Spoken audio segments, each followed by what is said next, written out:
Okay guys, if you have clicked on this video, then you want to find out how it is that I have booked over $106,000 of booked earnings in 2021 on only 3 Airbnbs. Stick around.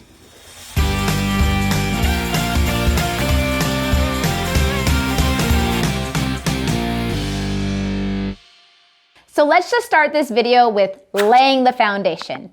I am not the owner of 50 Airbnbs or 500 doors. I currently own 15 doors, investment properties, and 3 of those are Airbnbs.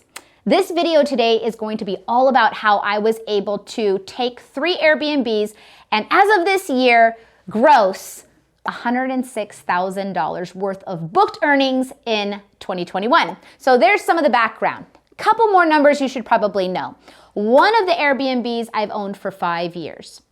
The second Airbnb, this will be my 2nd year owning it. And the 3rd Airbnb is only 11 months old. So I've kind of acquired them kind of a little sporadically. But once I got to that 3rd Airbnb, I'm really starting to see the profits really start to spread. And not only that, but you kind of get into your groove of being a super host and hosting these. Because, oh yeah, by the way, I actually do still manage all of my Airbnbs.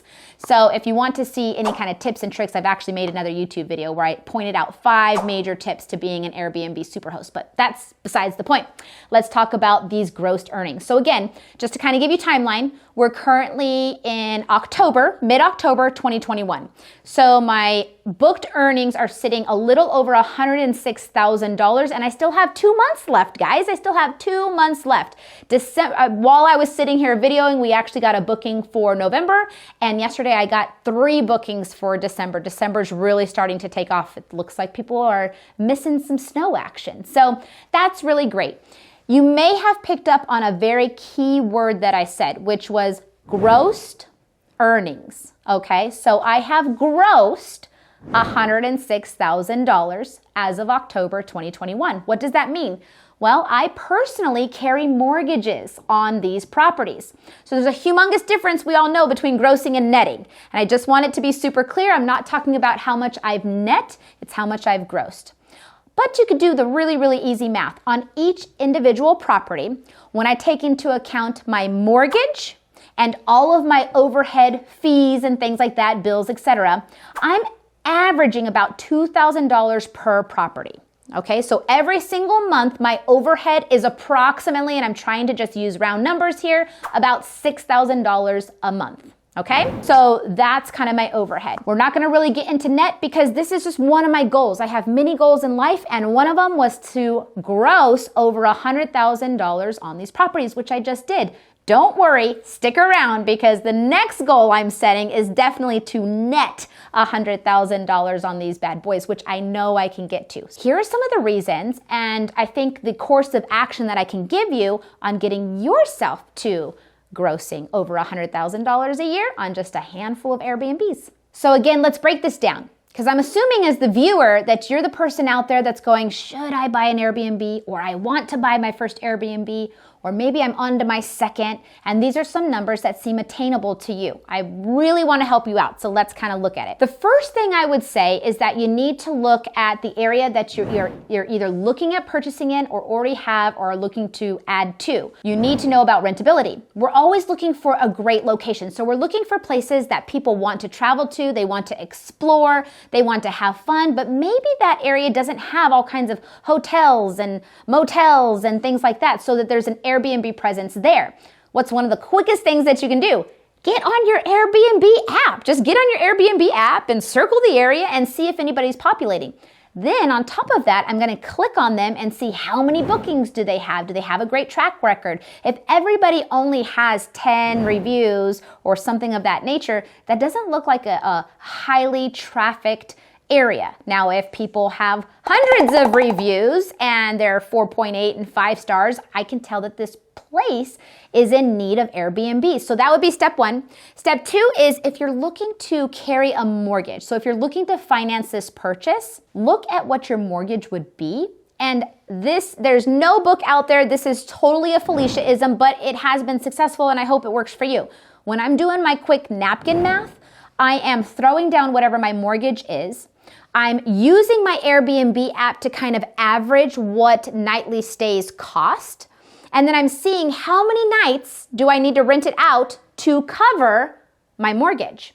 Okay, so how many nights do I need to rent it out to cover my mortgage? And then my key number there is I typically want to see that number be 10 or less. So I want to have to rent out that property 10 days or less to cover my mortgage. That gives me 20 additional days that I could actually be making profit. Again, this is if you are carrying a loan and carrying a mortgage. So nothing out there in the world is saying that this is fact, but I mean, these are really good statistics. Is there a need in the area? Are there other Airbnbs that are being successful? If you're carrying a mortgage, can you book the property out for 10 nights or less and cover your mortgage? These numbers are working for me. I hope they work for you too. Okay, so now, you have gotten your first Airbnb, or maybe you're about to close. Let's talk about like the very first steps. It is so important to get yourself advertised on the Airbnb site, but to also have reviews and stars. I mean, we are all consumers, right? Whether it's Yelp and where you're going to eat for lunch or an Airbnb and where you're going to stay. As a consumer, we're not only looking at what the star rating is, but how many reviews. So I would highly, highly suggest that when you first go active on your Airbnb, to advertise on your social media, to family and friends, to everybody that you know that you have an Airbnb and you are willing to rent it at a discounted rate to establish those stars and those reviews. So don't always be so money hungry that you forget about the vitality of something like reviews. You need that. You need that so bad. And the quicker that you get to superhost status, the better, because then your property starts getting advertised at the top of the Airbnb app when people are searching your area. So let's talk about how to become a superhost. Okay, so I'm actually on my Airbnb app right now, and I am going to the superhost criteria. So let's kind of check this out really fast. You can check it out too. So overall rating, you want to strive for greater than a 4.8 star review. That's number one.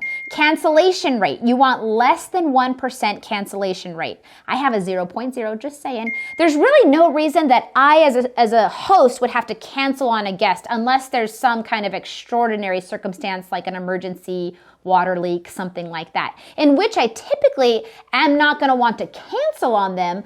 I'm going to suggest a rebooking, right? That was key. That was a good one right there. Response rate. You want greater than a 90% response rate. So communication is key.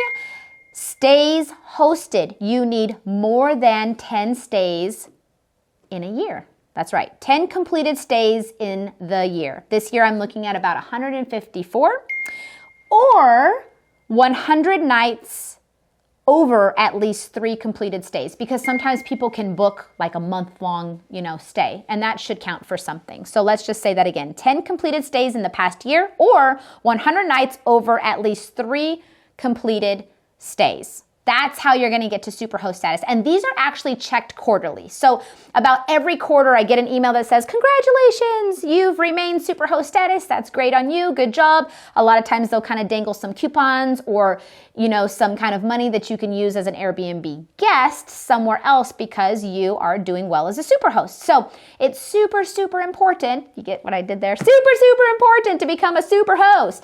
You need the reviews. You need the stays. You need less cancellations. You need more bookings. So when you first get started, be sure that you are talking to family and friends and on social media and doing all the things, and don't be afraid to lower that price to bait in and get your reviews and stays as quick as you possibly can. Okay, so here's a quick third little tip or trick on getting to the numbers that we're talking about today.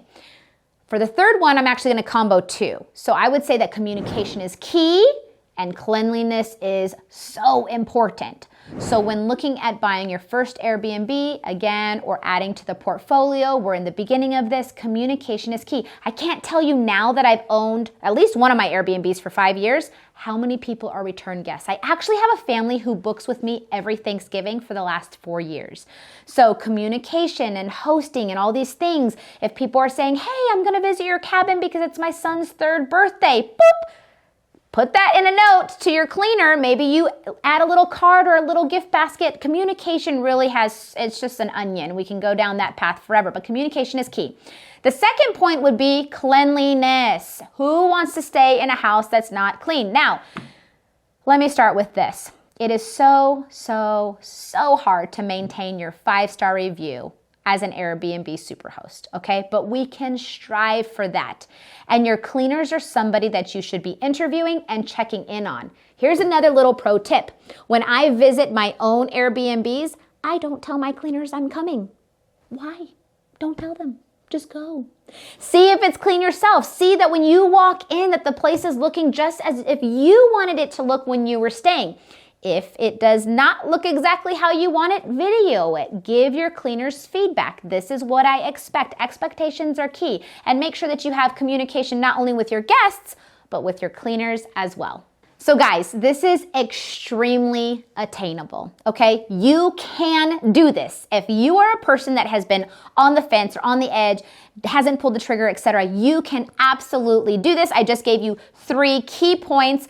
I myself have been adding to the collection, so this didn't happen overnight. I bought one 5 years ago. I bought one 2 years ago. I bought one 1 year ago. You can see that timeline is kind of shortening. I'm already looking for my 4th. I have now grossed over $106,000 in the year 2021. It's only October, and you can do this. My next goal, I would say, is probably to try and net 100,000. So stick around, because if I get there, I know I'm going to have so many more things to come back and tell you about. I hope that you really enjoyed this video. I hope that I gave you some key points. If I missed something, be sure to comment below with the questions. I have no problem getting back to you. Subscribe, like, do all of the things. And again, remember that when you have any kind of real estate related questions, who's your homegirl?